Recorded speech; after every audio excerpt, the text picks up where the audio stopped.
Thank you so much, Barbara, for showing the video. And so basically, was one of the videos that we produced in the context of the project. And I thought it was a good way of starting because it highlights some of the key issues in this area of law and policy. And all the people who took part in the video are actually our participants. They were people who were interviewed by our team members. So I'll start sharing my slides, and I hope you'll be able to see them. Let me see if I can share the screen. All right, I hope everyone is able to see the slides. So as the video explains, this is a project that took place over the last 4 years at the University of Sussex. I hope you enjoyed the video.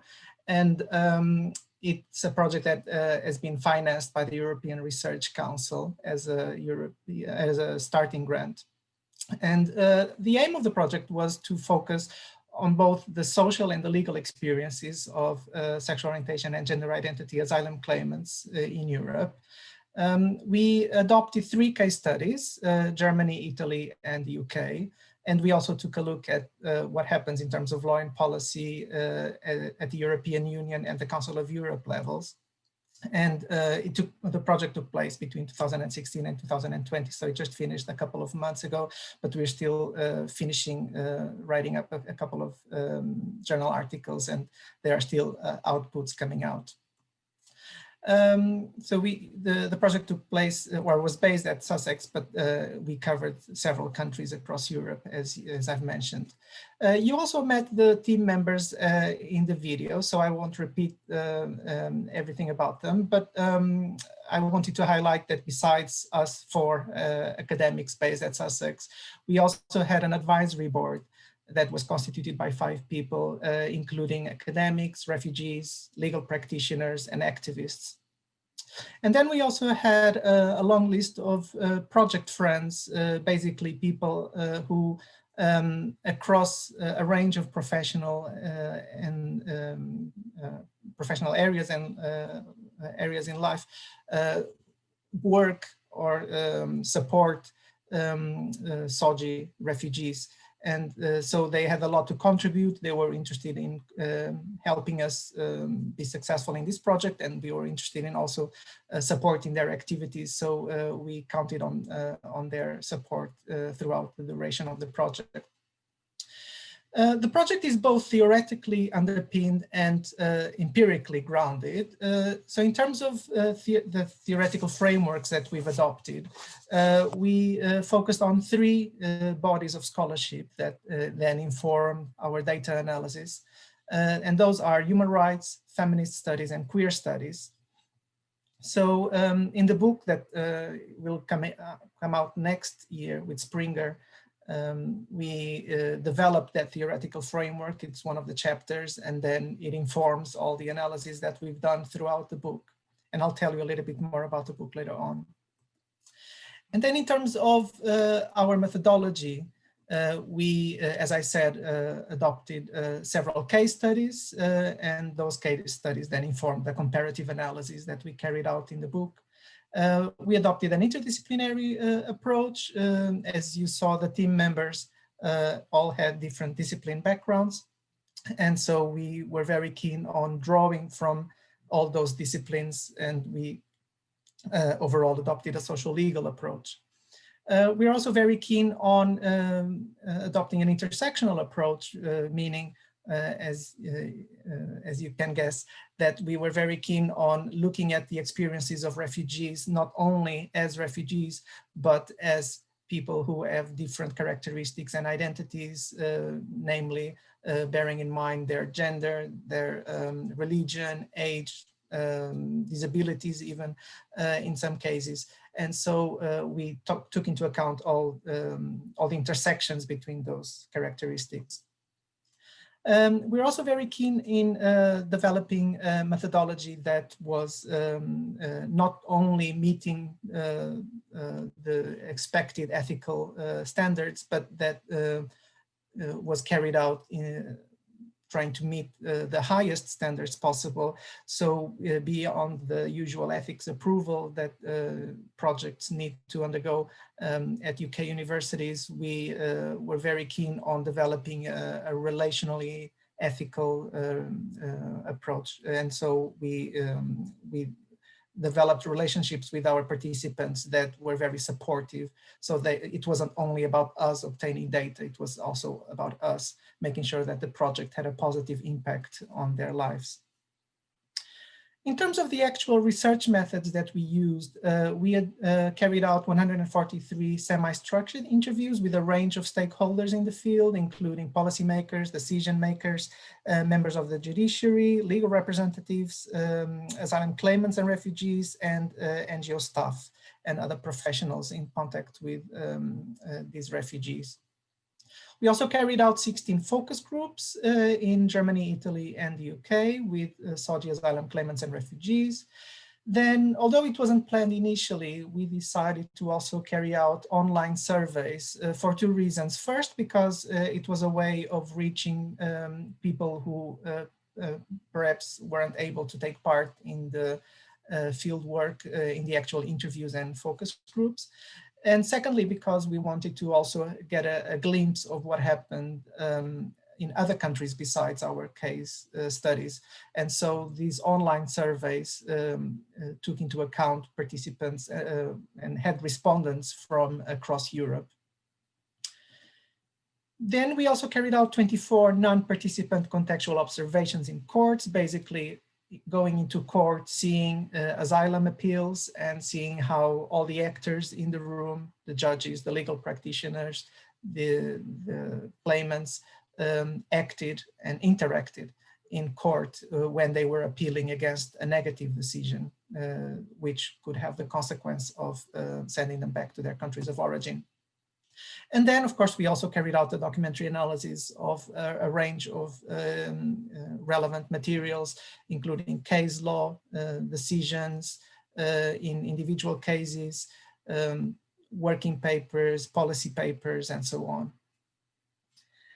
Finally, we also used freedom of information requests in the three countries that we worked on. And in Germany and in the UK, we did obtain a reply. In Italy, we haven't obtained a reply and we're still waiting. It's probably not of much use, but you know. Yes. Yes. I don't know if the others also. I didn't catch a bit of your of what you just said. I lost your. But sorry. Maybe my internet connection is not. Yeah, I don't know. Okay, shall I mention the freedom of information? Yeah, that was it. Yeah, thank you. All right, sorry, it's probably my internet connection is not wonderful.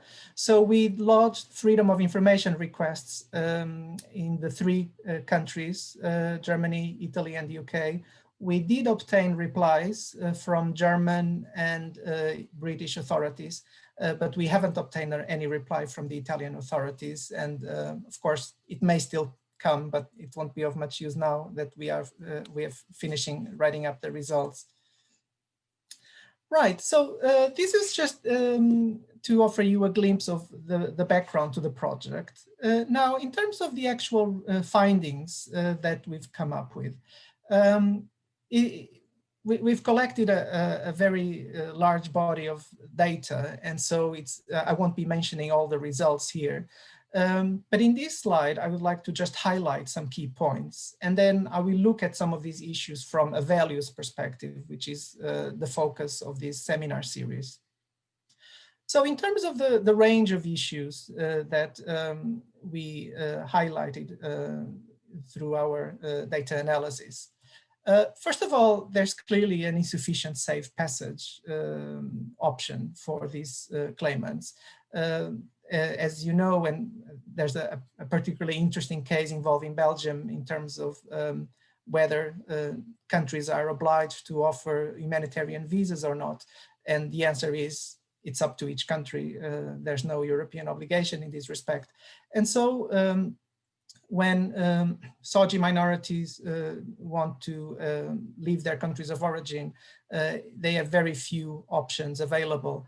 If there's no access to humanitarian visas, then they often undertake very dangerous journeys. So in our book, which will come out next year with Springer, we have a chapter that explores people's experiences in the countries of origin and their journeys to Europe, which are extremely dangerous and very often full of trauma, especially for those participants who escaped war as well, and who, for example, went through Libya.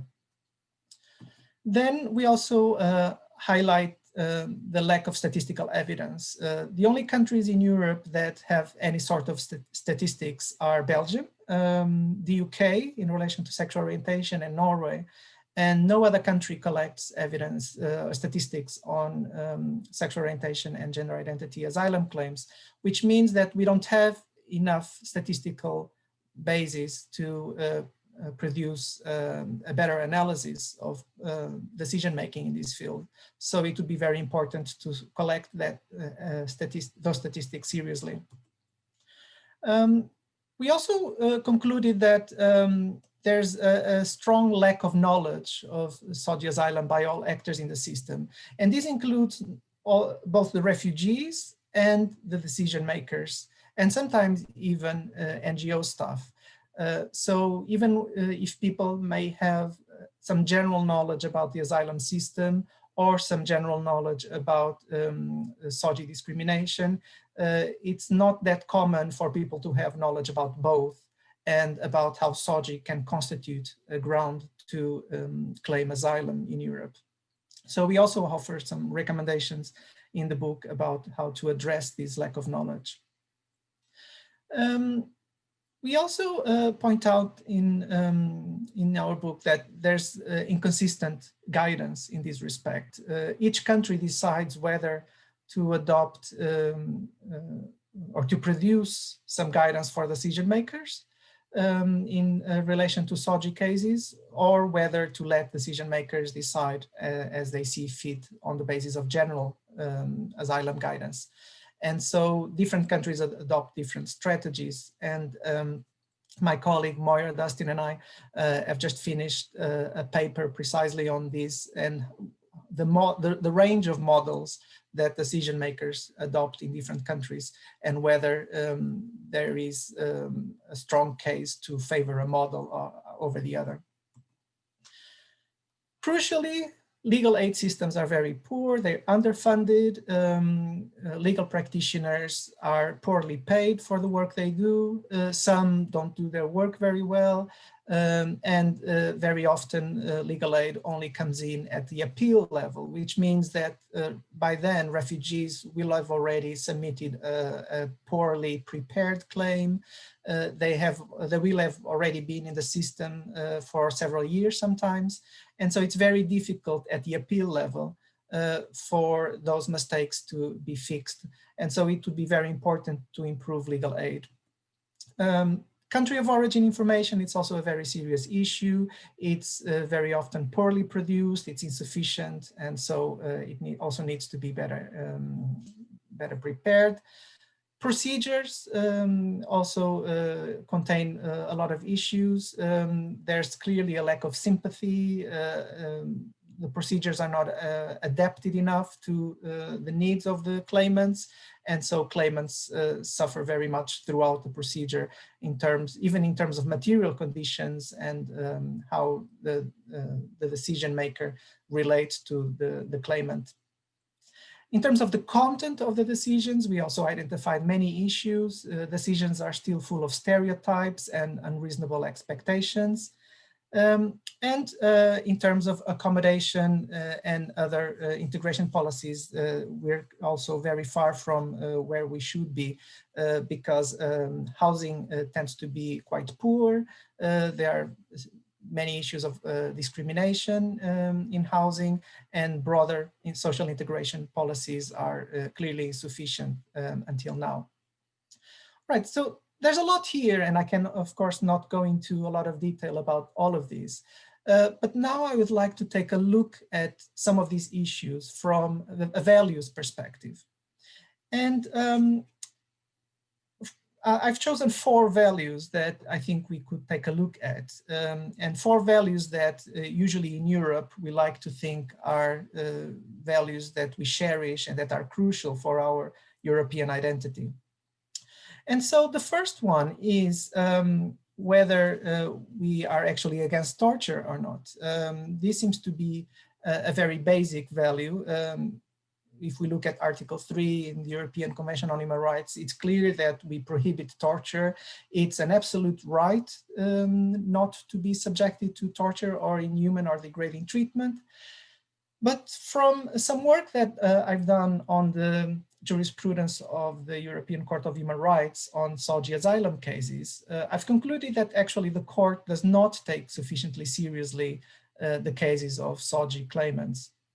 And I explore this in a book chapter that will come out next year with a UCL press in a book called Queer Migration and Asylum, edited by Richard Mole. Basically in that book chapter, I explore how the European Court of Human Rights really does not deal with these applications sufficiently seriously. I think the 2 main issues here are, first of all, the way the court applies Article 3. It really applies unreasonable high thresholds. To find that Article 3 could be violated by deporting the claimant or the applicant in this case back to their countries of origin, the court requires an unreasonable threshold to be met. And so I think the court needs to become a lot more reasonable in terms of what needs to be proven by the applicant in terms of what would happen when they return. And a second very important issue in this jurisprudence of the European Court of Human Rights is the way that the court tends to defer to the member states' authorities in terms of their assessment of the claimant's credibility. And the court simply aligns itself with the culture of this belief that exists in most member states and does not question how state authorities simply discredit claimants on very, very flimsy and suspicious basis. So I explain all these much better in the book chapter. I think very symbolic of this body of jurisprudence is what the dissenting opinion in the ME versus Sweden case states. It was a dissenting opinion by Judge Power Ford. And ME versus Sweden, in case you're not familiar with the case, was a Libyan applicant who was in Sweden. And he was a gay man who lost his case. He wanted to be with a partner in Sweden, and he was asked to go back to Libya to obtain a visa for family reunification. And the court, the European Court of Human Rights, agreed that it was legitimate for the Swedish authorities to send this applicant back to Libya. But actually, it wasn't reasonable in terms of the risks that he was going to be subjected to. In this case, this dissenting opinion, I think, was very interesting because it pointed out that this court has held that to deprive a person of his reading glasses for a few months reaches the required threshold under Article 3. Depriving this applicant of his dignity for a similar or longer period by expecting him to hide an intrinsic part of his identity for fear of persecution does not. Something doesn't fit. It is more than a minor inconvenience for the applicant to do as the majority requires. Having to hide a core aspect of personal identity cannot be reduced to a tolerable bother. It is an affront to human dignity, an assault upon personal authenticity. Sexual orientation is fundamental to an individual's identity and conscience, and no one should be forced to renounce it, even for a while. Such a requirement of forced reserve and restraint in order to conceal who one is corrosive of personal integrity and human dignity. And I found this really a powerful indictment on the jurisprudence of the European Court of Human Rights in these cases. More recently, there's been some positive developments. In IK versus Switzerland, the court finally acknowledged that sexual orientation was a fundamental characteristic that people should not be obliged to relinquish. And very, very recently, just 1 or 2 weeks ago, the court decided in B and C versus Switzerland that actually there could be a violation of Article 3 if Switzerland returned the applicant to his country of origin. So finally, we had a positive decision, and we'll see how this develops. But clearly, the prohibition of torture has been called into question in these cases. Moving on to a second value that I think is very much questioned by our findings is the value of freedom. Do people in Europe really cherish freedom of choice, freedom of movement, and etc.? And in our findings, we saw that actually freedom is not valued at all in relation to these people, to SOGI, asylum claimants and refugees. On the contrary, the Dublin system, which determines which member state in the European Union is responsible to determine the asylum claim, limits extremely how much these claimants can move. Of course, that applies to all claimants, but it affects these claimants in particular as well. In the UK, we also have the serious problem of detention, and detention again applies to other asylum claimants and migrants, but it also affects SOGI refugees in particular, with very serious consequences of discrimination and mistreatment in detention. There's absolutely no choice in terms of accommodation, and these have serious consequences in terms of isolating some refugees, preventing them from being close to their support networks, and preventing them from having access to legal representation. We also see in our findings that decisions are still very much stereotyped, which limits the freedom to present, for the claimants to present themselves as they truly are.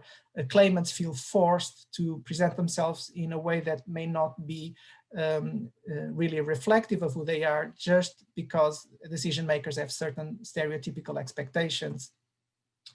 And we also identified experiences of sexual and commercial exploitation, which again limits the freedom of these refugees. And overall, I think the agency of these claimants is very much limited. I included here a quote from a participant from a focus group in London that relates to this idea.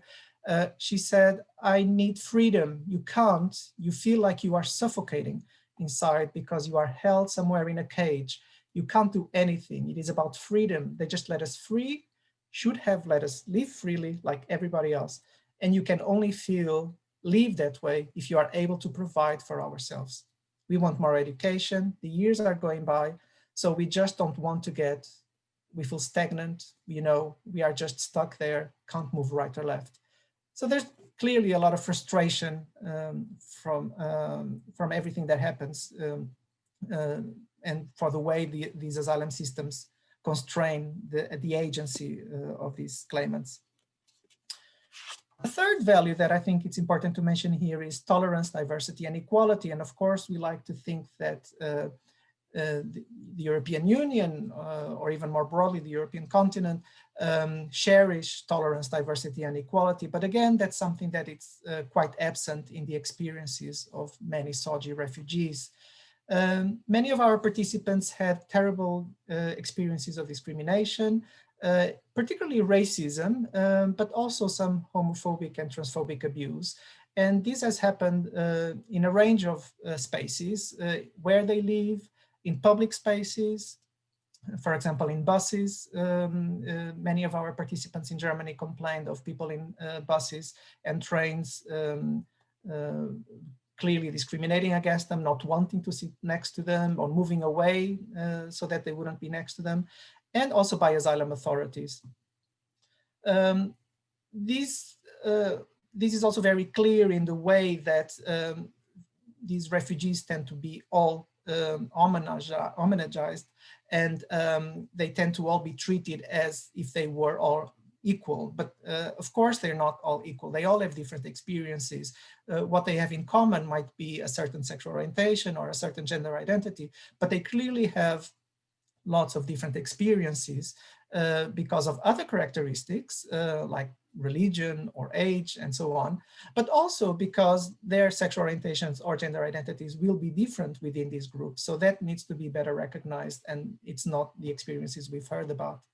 And we also explored in particular how couples in particular and families with children tend to be discriminated against.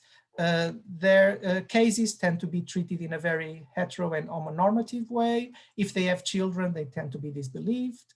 If they have been previously married, sometimes even forced marriage, they also tend to be disbelieved. They have very limited access to family reunification. And so together with my colleague Carmelo Danisi, we are going to publish next year a journal article precisely unpacking all these issues. I've included here a couple of quotes from participants that focus on this. On the issue of forced marriages, Patty in the UK said, "I was refused because the UK Home Office was saying, oh, if I am a lesbian, oh, that I have lived with a man, why should I have lived with a man? But I was telling them the marriage was against my wish, yes? They said, oh, they don't believe that." So a lot of disbelief, even when participants have been subjected to forced marriages. And when participants have children, they also suffer a lot of discrimination. Angel in Germany told us about the experiences she had with her daughter. Oh God, she has been called a black. She has been called a N-word. She has been called a monkey. She had been standing at the bus stop and a football was kicked on her purposely. And I was told there's nothing they can do. This was in relation to the school not being able to protect the daughter. So a lot of frustration about the unfair way they are treated, even in public. Another and final value that I would like to highlight here is solidarity and social justice. We also like to think of Europe as being a continent, or the European Union in particular being an organization that values solidarity and social justice. And of course, we know how in current migration policy that is clearly not so much the case. And that's also the experiences of our participants. We saw that they have very limited access to language classes, to the labor market and to health services. They suffer a lot of challenges. Mental health issues across the board. Of course, many refugees will have mental health issues, but we find that SOGI refugees will have very particular mental health issues in terms of all the trauma that they suffered for being discriminated in their countries of origin, for their journeys, and for the discrimination they suffer in the host countries. Trans refugees also have very specific health issues that the health systems tend not to cater for because of their precarious migration status. There's clearly insufficient support for lesbians, intersex, and trans claimants. Most services tend to cater, even unconsciously, more for gay men. And there's also a very limited attention to the intersectional picture. So this group of refugees tends to either be treated only as refugees or only as SOGI minorities, but not very often both as SOGI minorities and refugees. And so in this respect, Amber from the UK has said that, and then for the whole 2 months when I was homeless, I couldn't get any breeding hormones. So she's referring to being a trans and not accessing health services. Because my pills has run out. I didn't bring enough because I didn't have time to get that from Malaysia before I fly. So the whole 2 months I was really struggling on how to, what do I do, because I had no pills and my body is going backwards now. Because I made the decision to transition because it was either transitioning or I would kill myself. And Bella in Italy also said that when you leave the camp, you can be able to be useful to yourself. Not selling, you see some boys doing nonsense in the street, probably referring to drug selling. Some girls are doing prostitution. Why? Because they have to pay their house rent, they have to feed, they have to do all those things. And because these participants don't have enough access to the labor market or to the social security system, they end up in very vulnerable and precarious situations. So what can we do about all these? Of course, these are massive challenges, and the aim of our project was also to put forward some policy recommendations.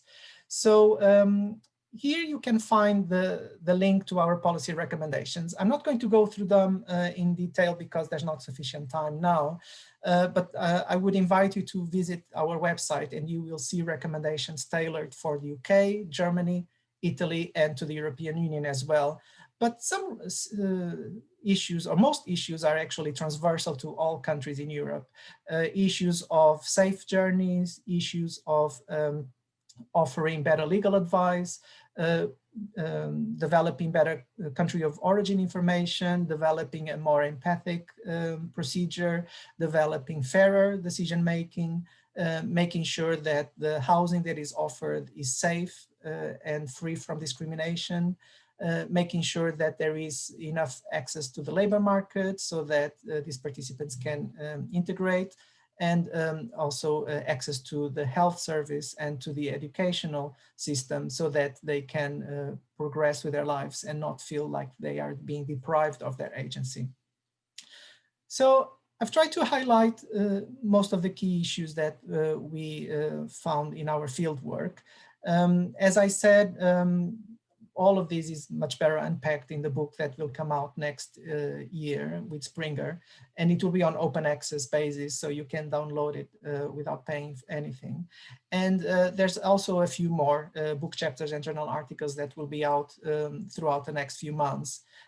If you'd like to be informed about our next publications, you can join our mailing list. You can also find more of our publications in our website, including our survey report. You can follow us on social media, where we also publicize more our outputs. And if you want to hear more about what we're going to do in the next few months, just join our mailing list, and we're happy to keep you informed. I'm afraid I went a bit over time. I apologize for that. But thank you for bearing with me, and I'm looking forward to hearing Alexander's discussion of this. Thank you.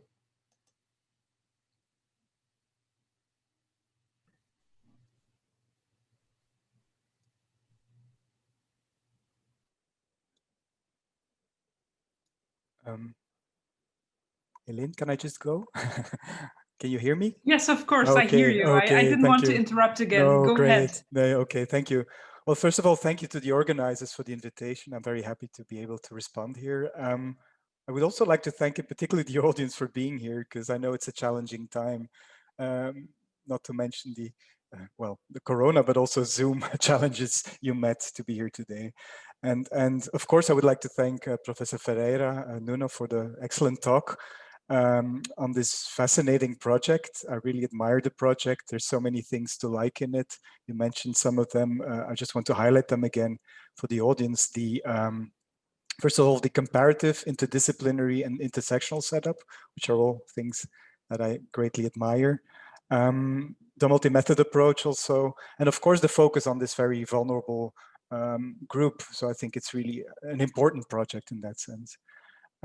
So before I really respond to the talk and to what I read about the project, just allow me to briefly introduce myself and my connection to the topic, which I could have done before, but I didn't want to take the floor too early.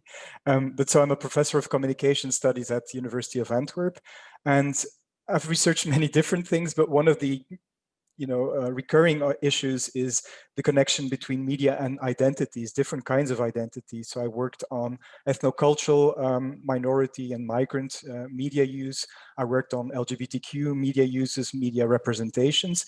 And some 7 years ago, I did a larger project where I worked on media and identity among LGBTQs with a migration background. And as part of that project, I did interviews with different kinds of people with migration backgrounds living in Belgium. So LGBTQ people, with some of whom were asylum claimants and were refugees. So it's really a tiny expertise I have to say. I'm not the big specialist, but I really read also into that topic quite a lot at the time. And I also did some expert interviews. My focus was more on media in a way, but I also read a lot into the LGBTQ asylum claimants refugee situation also in Belgium. Less from a legal point of view, more from a social scientific point of view.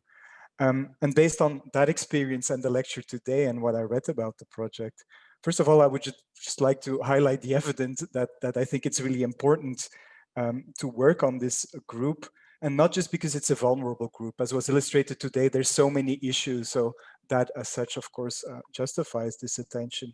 But I also think it's interesting that working and reading about,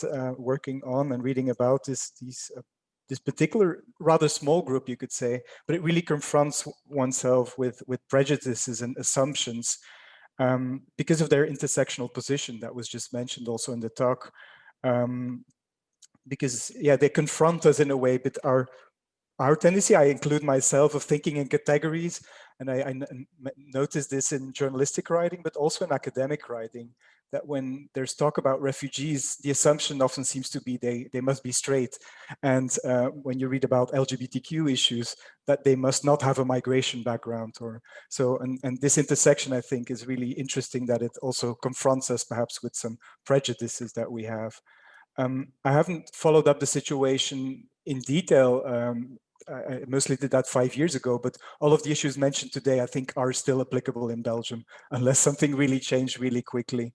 So I think, and I would also recommend really to read the recommendations indeed on the SOGICA website, because it's really a compact kind of overview of issues, but also of solutions. So I really admire the work you've done in the project.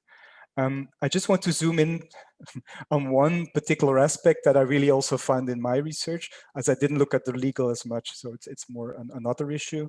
But what struck me reading and also talking to experts, and then talking to people who obtained asylum or didn't actually, is how the whole procedure imposed Western, one could even say European, I'm not sure, kind of way of thinking about gender and sexuality.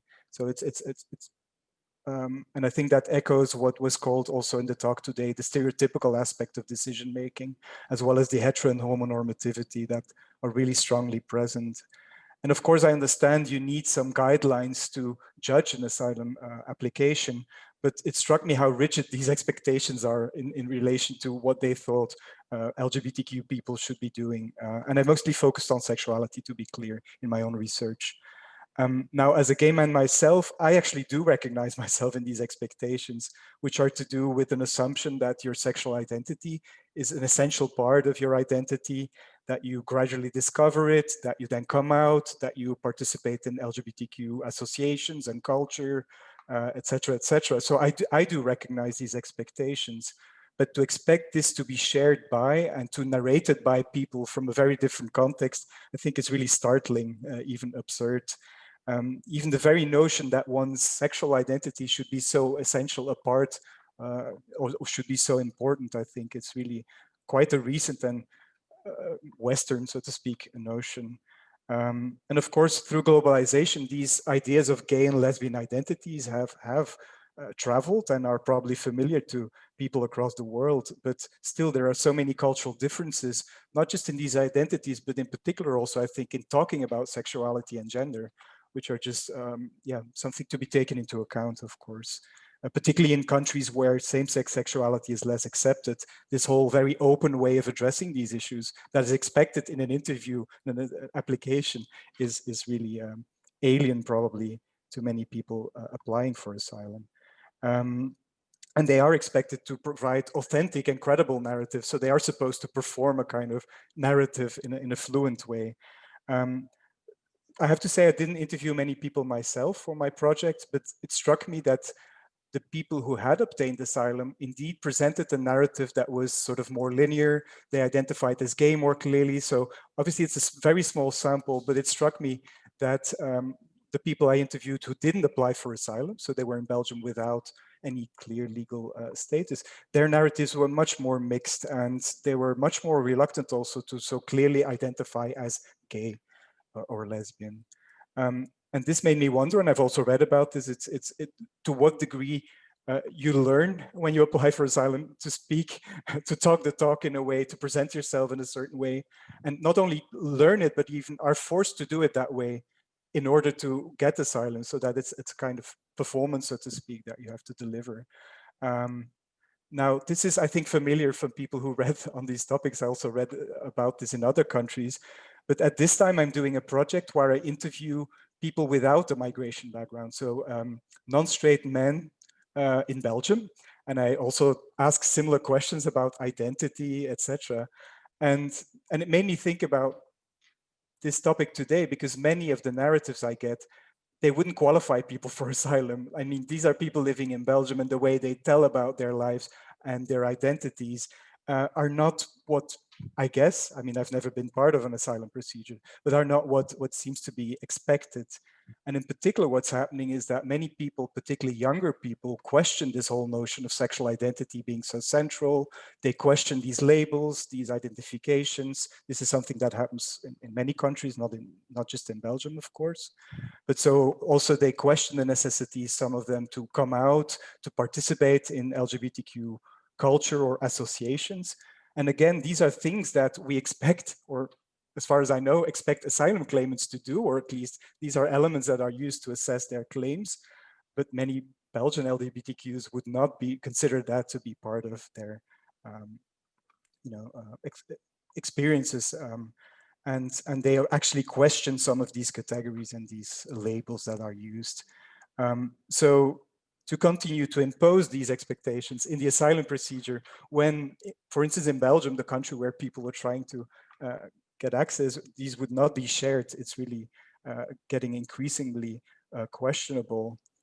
Again, I do realize that it's hard probably to assess these claims, and that this fluidity and, for instance, non-binary and other kinds of identifications may be harder even to grasp and to assess. But at the same time, I think these can lead to the same kind of persecution that should qualify people for asylum. So, and that's obviously the core, I think, of the whole issue. So I try to think, I have to admit, I haven't thought about European values so much before this talk today, but I try to do it a little bit. And I think on the one hand, clearly, as Nuno said, it's clear that there's some breaches in European or supposedly European values and basic human rights in the whole procedure.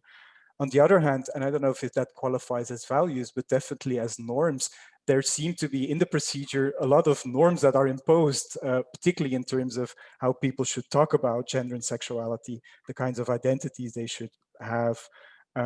And this then leads to the kind of lack of tolerance that Nuno also talked about. So in a way, you could say that the acceptance and inclusion is limited, as it's reserved for those conforming to supposedly European norms. And this creates new forms of exclusions for those who don't fit into this mold and in this sort of homogeneous idea of what LGBTQ people should be like. So that's my 5 cents. Thank you for your attention.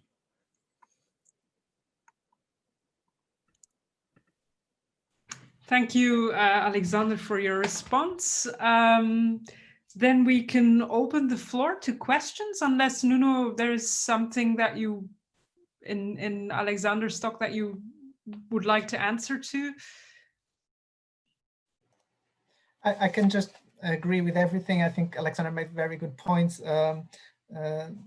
In our book, in one of the chapters, we explore all these stereotypes as well in decision making, and the stereotypes are sometimes even contradictory. For example, decision makers expect refugees to be out and proud and go to clubs and so on, but at the same time, they don't expect them to run any risks. So sometimes stereotypes are even contradictory, which seems like just an excuse to box claimants into impossible situations and deny protection somehow. And in terms of the guidelines, we also noticed that there is this tendency to try to devise guidelines to increase some certainty in the process, which is positive. But then the guidelines themselves end up being stereotypical and box claimants, because the guidelines may mention that there's an expectation of, for example, an emotional journey. but sometimes claimants don't have that emotional journey. They just have same-sex desires, which is valid as well. Why not? Why do we need to have certain requirements in order to someone constitute a gay person, or a man who has sex with men, or whatever? So there's a lot of expectations that are always underpinning these guidelines. So thank you so much for your comments, Alexander. Then we have the first question that came in. It's a question by Kisley Di Giuseppe. And they say, as a UK-based gay activist freelance researcher working also with an organization that supports LGBTQ+ asylum seekers and refugees, I perceive a paucity of research or a lack of feasible reports investigating the practical feasibility and efficacy of interventions exploring the mental health of SOGI individuals, especially in relation to the post-migration issues. I would like to know what Dr. Ferreira's thoughts are in relation to that issue. Yes, I think you're completely right. I think Kisley is making a very good point. Mental health, I think, is the worst aspect of most participants' lives, together with housing. As lawyers, sometimes we go into this type of research thinking that it's all about the procedure and getting a legal status. But actually, after you interview SOGI claimants, very often what they are worried about is the horrible housing conditions that they are put in, and the lack of access to health services, especially mental health support, because they've been through so much in their countries of origin. They've endured horrible journeys, and then when they arrive their host countries, they go on suffering discrimination and trauma and so on. And there is definitely a lot of lack of services. There is lack of research, I agree in that respect. It's something that affects all refugees. It's also true, but I think it affects SOGI refugees in very particular ways, because SOGI refugees tend to be even more socially isolated.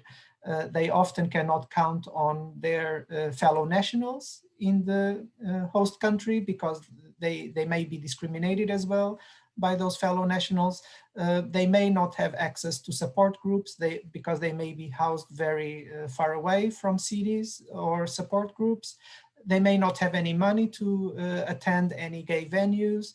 They may not be in a mental condition to actually be able to seek that support. And so I agree there should be more research, and even more than research, I guess there should be a lot more investment in mental health support services, which is of course lacking. I don't know how it's looking like in other European countries, but I know in the UK now we have a waiting list of years to have access to mental health support. So it's really dramatic, and it has horrible consequences for the social integration and the well-being of SOGI refugees. Thank you for your question, Kisley. Thanks, Nuno. Another question from Lieselotte Kastelein, and she has an interesting question about the methodology. So she says, thank you, Nuno and Alexander, for the very interesting talk. I'm wondering what the experience of feedback of the SOGI refugees was to their participation in the research. What motivated them to participate or not to participate? What ethical considerations did you put into place? And did they consider the research valuable? If so, how? And what was most valuable to them? Yeah, well, there's a lot there, and I think it's extremely interesting, all the points that you are raising. So perhaps starting chronologically, when we designed the fieldwork, we of course underwent the ethics approval at the University of Sussex, and UK universities tend to be extremely strict about the ethics approval process. They scrutinize everything very carefully, both for ethical reasons, of course, but also for insurance reasons. You know, they don't want to be liable if anything goes wrong.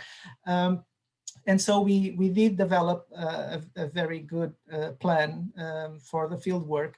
We had in place a list with possible services that we could direct the participants to if they had the need for those services. And we also carried out training in terms of self-care as well, in case we as interviewers were also somehow traumatized by the experience of listening to such horrible stories.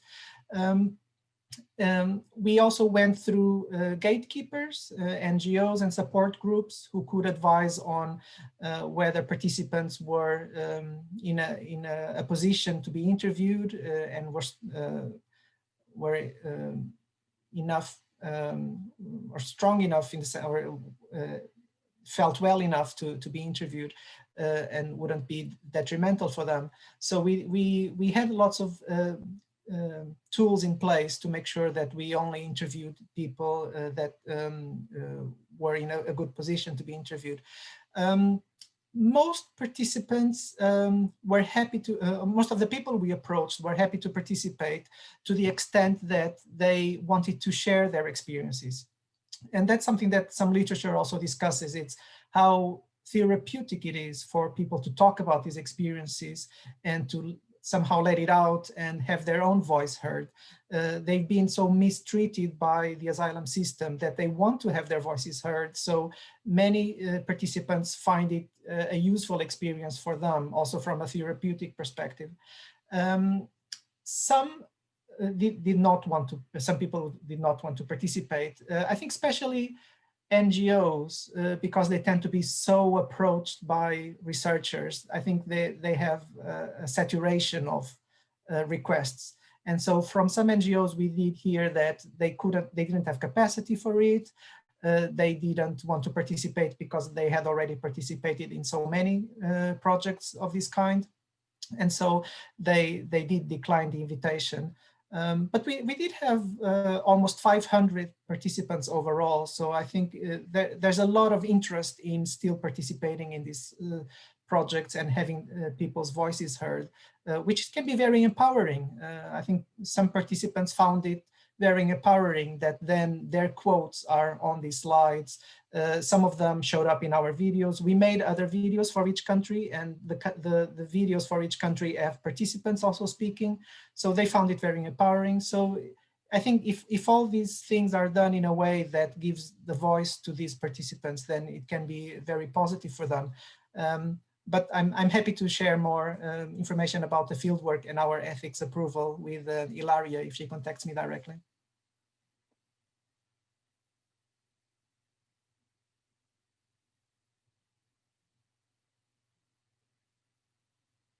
Sorry, we cannot hear you, Helen. Sorry, I keep forgetting this. This wasn't Ilaria's question. Ilaria's question is a similar question.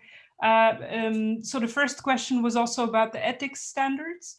And the second part of her question is, I would love to hear more about how intersectionality was embedded in the methodology. Was it through participant selection or through the questions that you ask, or was it something else? It was at all levels. It was in terms of participant selection. So we did try to have participants from a range of countries, a range of genders, a range of sexualities, a range of ages.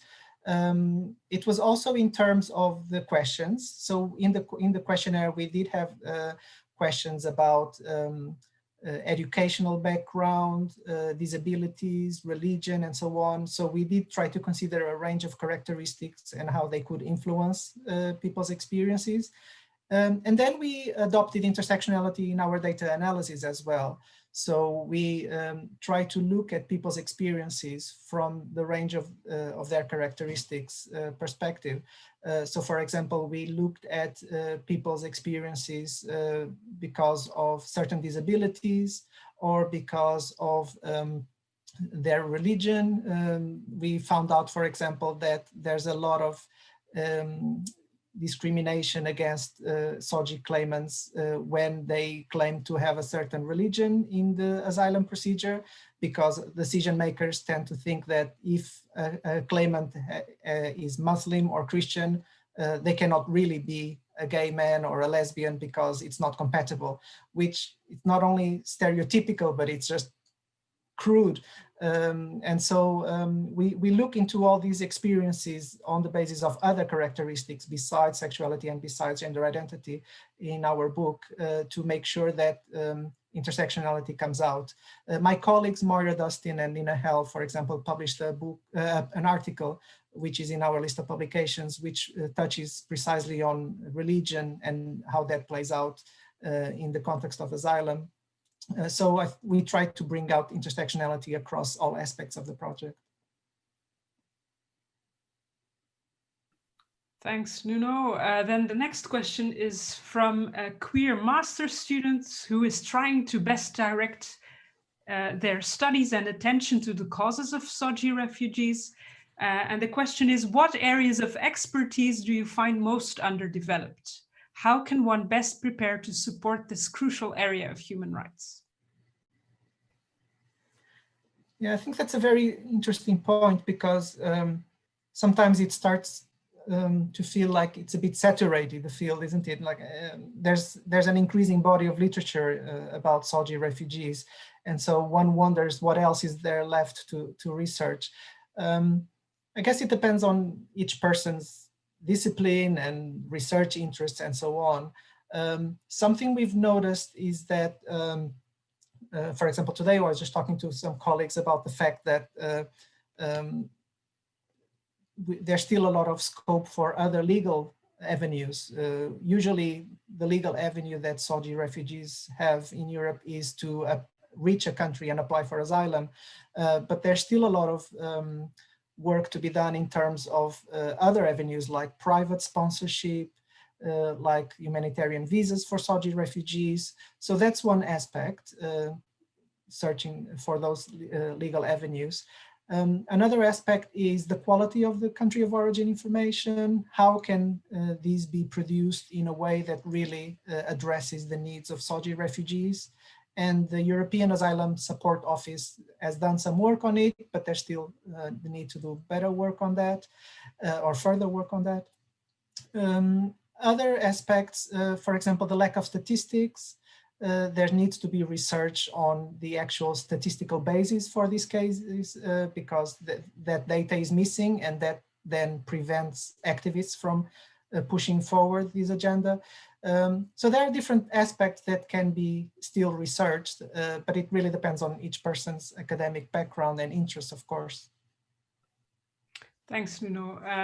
Then there's a question by Desiree Gaudioso, and he asks, if we talk about the issue of safety, do you think that SOGI claimants do actually feel safe when they arrive in the host country? And when they get the international protection? From your experience, are there spaces where they can feel safe? If safe spaces in the offline space are missing, can they be found in online spaces? Yes, I think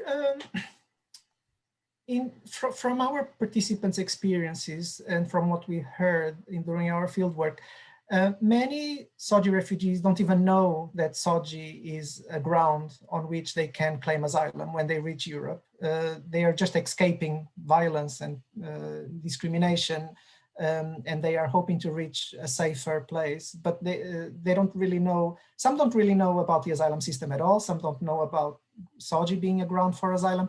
And so I don't think they feel safe when they reach Europe. Most of them don't feel safe. They may feel somewhat relieved and a bit safer, but not completely safe for sure. I think the more they get involved with the asylum system, the more they realize that it's far from perfect because they still suffer discrimination and so on. From what we've heard, I think the safer spaces tend to be the support groups created by the refugees themselves. I'm not so sure about this in other countries, but I know that in the UK, for example, there's a few groups that have been created by the refugees themselves. They feel much safer in those spaces. And so in our recommendations, we also encourage authorities to invest more in those groups because they are the best sources of support. They understand better each other's needs and they feel safer in those spaces. And those are physical spaces. They're not just online. I'm sure online spaces can be also very useful. but these support groups tend to be, they tend to meet physically, or at least they did until the beginning of the pandemic, and hopefully they'll meet physically again in the future. So I think we need to invest more in encouraging and facilitating these groups to be created. Can I add to that? So there's actually SOGI refugees that have groups for themselves. Because one of the issues that I've read about, for example, was people who are housed with other refugees, where some of the other refugees are very homophobic, and this would create new tensions. So how feasible is it for them to get organized like that?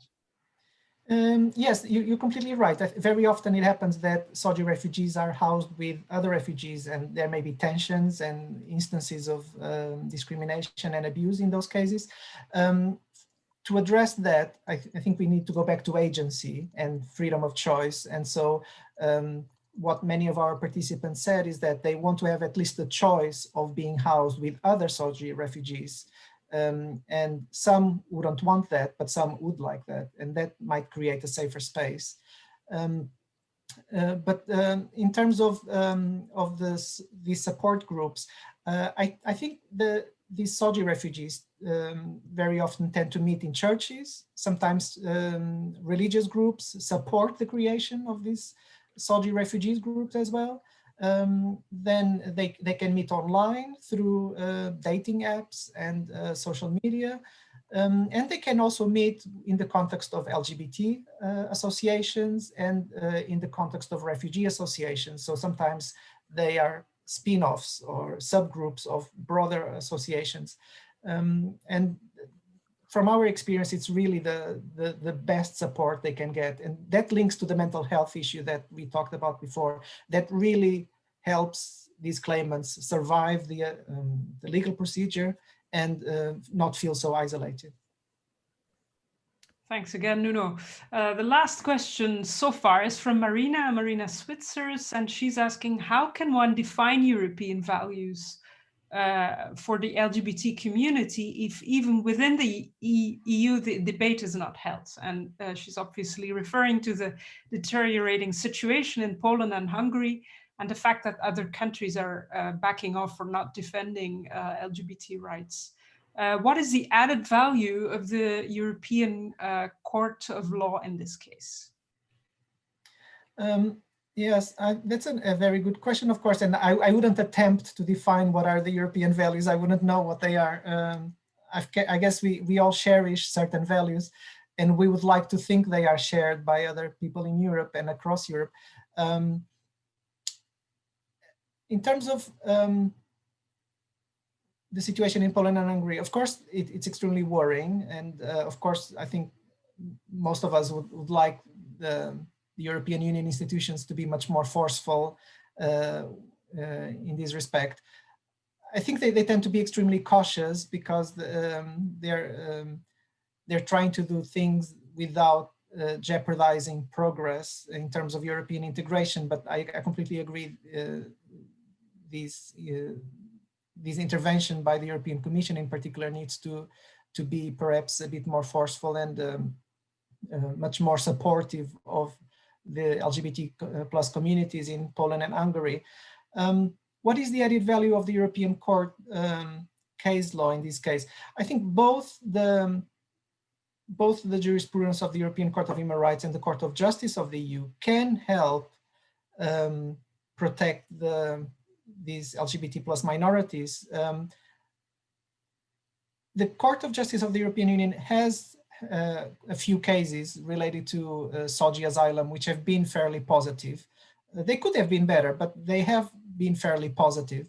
And they do tend to establish certain standards that are very important in countries like Poland and Hungary that could wish to offer much worse standards.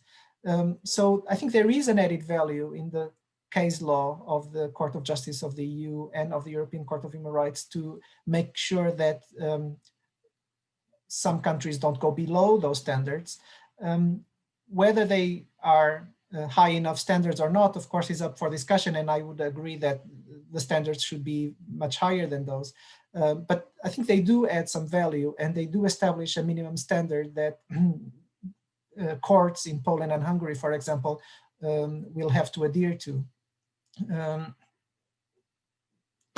Whether the European Commission should act faster or not, I completely agree. I think they should definitely do something which is perhaps a lot more visible and effective.